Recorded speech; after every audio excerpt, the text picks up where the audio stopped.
안녕하세요. 오늘은 대표값, 평균, 그 다음에 최빈값, 그 다음 중앙값에 대해서 알아보도록 하겠습니다. 자, 우선 대표값이라는 건요, 자료의 전체의 중심적인 경향이나 그 특징을 대표적인 하나의 수로 나타내는 값을 대표값이라고 합니다. 우리 학생들 학교에서 시험 보고 나면 요거 많이 하는데, 그날 시험이 잘 봤는지 망했는지를 어떻게 판단해야 평균 가지고 판단하시잖아요. 그 평균이 시험 봤을 때 그 성적에 대한 대표적인 값이에요. 그렇기 때문에 우리가 대표값을 처음 배우는 게 아니라 그동안 많이 접하고 있었다라는 거죠. 자, 그러면 우리 일반적으로 대표값에서 가장 많이 쓰는 거 선생님이 방금 얘기한 평균입니다. 자, 평균은요, 전체 별량을 다 더해서 총합을 다 더한 후에 그 개수로 나눈 값을 평균이라고 하고요. 자, 그 다음에 이제 오늘부터 배우는 새로운 개념 뭐가 있느냐? 자, 대표값 중에는 평균 말고 중앙값이라는 것도 존재를 합니다. 이 중앙값이라는 건요, 별량을 작은 값부터 나열했을 때 반드시 작은 값부터 순서대로 나열하셔야 됩니다. 작은 값부터 나열을 했을 때 그 한가운데 존재하는 값이다 라고 생각하시면 될 것 같습니다. 자, 그러면 어떨 때 평균과 중앙값을 쓰는지 쓰는 게 더 자세한지 알아보기 위해서 선생님이 한번 정리했는데요.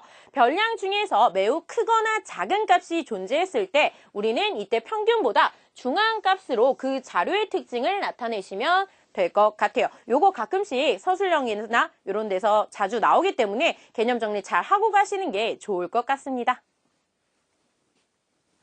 자, 그러면 이제 선생님과 함께 중앙값 찾는 거 한번 해보도록 할게요. 자, 첫 번째, 자료의 개수가 홀수인 경우부터 정리해 봅시다. 자, 선생님이 아까도 분명히 얘기했지만 중앙값을 구할 때는 작은 값부터 크기대로 순서대로 나열을 하셔야 합니다. 작은 값부터 크기대로 이렇게 나열을 했을 때 그 한가운데 있는 값을 우리는 중앙값이라고 합니다. 말 그대로 중앙에 있는 값이겠죠. 선생님과 정리를 해보면 숫자가 이렇게 5개 홀수개가 존재할 때 하나하나씩 짝을 맞춰서 이렇게 짝을 맞추다 보면 가운데 존재하는 요 3이 이 수들의 중앙값이 될 거고요. 자, 만약에 자료의 개수가 짝수개라면, 자료가 짝수라면 작은 값부터 얘도 나열을 꾹쭉 하셨을 때, 자, 가운데 있는 두 값의 평균을 중앙값으로 한다라는 거죠. 예를 들어서 자, 지금 이렇게 숫자가 6개가 존재합니다. 자, 그러면 이런 식으로 이렇게 짝을 지어보면 가운데 숫자가 존재하지 않죠. 이럴 때는 3과 4의 평균, 3 더하기 4를 해서 2개니까 2로 나눈 그 평균의 값, 즉 3.5가 이 수들의 중앙값이다 라고 확인을 하실 수 있을 것 같아요. 자, 그러면 이번에는 대표값 중에 마지막으로 최빈값에 대해서 공부해 보도록 할게요. 자, 최빈값은요, 별량 중에서 가장 많이 나타내는 값을 얘기하고요. 자, 이거는 또 어떨 때 공부를 하느냐? 자, 별량의 개수가 많거나 그다음 별량이 중복되어 나타내는 자료 또는 숫자로 나타낼 수 없는 자료의 대표값들로는 최빈값이 적절하다라는 거죠. 최빈값의 성질을 알아보면요. 별량이 모두 다르거나 또는 서로 다른 별량의 개수가 각각 모두 같은 경우, 예를 들어 1개, 1개, 1개, 1개, 2개, 2개, 2개, 2개 이런 식으로 모두 같다면 이때는 최빈값이 존재하지 않을 수도 있습니다. 예를 들어서요. 자, 지금 보니까 1, 2, 3, 4, 5 숫자가 하나죠. 이럴 때는 최빈값이 존재하지 않을 수도 있다라는 거죠. 자, 두 번째, 자료의 값에 따라서 최빈값은요, 2개 이상이 존재할 수도 있어요. 예를 들어, 자, 지금 보면은요, 여기 보면 3이라는 숫자가 2개가 있고요. 그 다음에 1이라는 숫자도 2개가 존재하죠. 이때는 1과 3이 모두 최빈값으로 올 수 있습니다. 자, 이번에는 선생님과 함께 직접 표를 보고요. 도수분포 표를 보고 평균, 중앙, 최빈값에 대해서 알아보도록 할게요. 자, 우리 1학년 때도 몇 번 평균 구하는 건 공부를 했었는데요. 자, 도수분포표에서 우선 가운데 있는 계급값들을 쭉 구해서 나열을 하셔야겠죠. 자, 지금 평균 한번 구해보도록 할게요. 자, 이거 5인 애가 몇 명 있다는 뜻이야? 3명 있다는 뜻이죠. 그래서 총합을 먼저 구할 때는요. 5 곱하기 3 이렇게 하시면 되고요. 자, 15분인 학생이 4명이 있다는 뜻이니까 총합을 구하려면 15 곱하기 4. 이런 식으로 25 곱하기 2, 그 다음에 35 곱하기 1 다 더하신 다음에 전체 총학생이 10명이기 때문에 10으로 나누시면 돼요. 자, 이렇게 다 계산을 하면 선생님이 미리 했어요. 평균이 16이고요.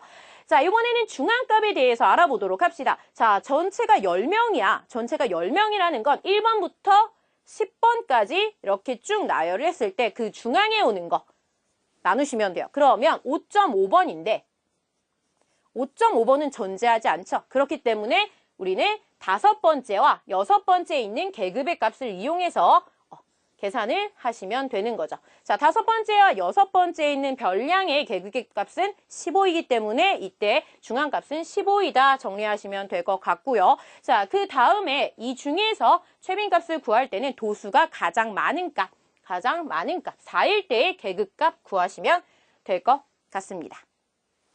자, 두 번째 문제 한번 보겠습니다. 자, 민지의 일주일 동안 운동 시간을 조사해서 나타난 값입니다. 자, 이때 이 자료의 평균과 최빈값이 같다면 x의 값을 구하는 문제예요.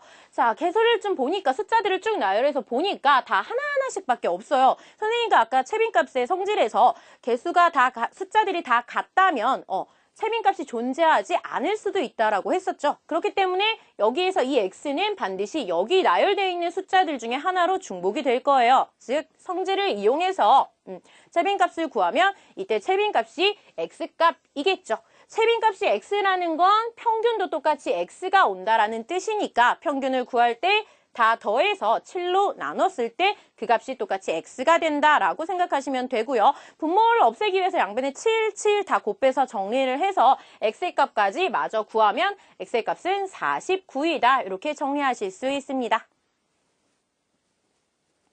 자, 대표값 한번 마지막으로 정리해 보도록 할게요. 자료의 중심적인 경향이나 특징을 나타내는 대표적인 값을 우리는 대표값이라고 하고요. 이 대표값은 크게 3가지가 있는데 첫 번째 우리가 자주 사용했던 평균과 그 다음에 중앙값, 그 다음에 최빈값이 있더라. 평균은 잘 아는 거니까 그 다음 중앙값부터 설명해 보도록 할게요. 중앙값은요. 별량을 반드시 작은 값부터 순서대로 나열을 하셔야 돼요. 그 중에 가장 한가운데 있는 값이더라 라는 것과 최빈값은 별량 중에서 가장 많이 나타내는 그 값을 최빈값이라고 합니다. 자, 오늘 여기까지 대표값에 대해서 알아봤습니다.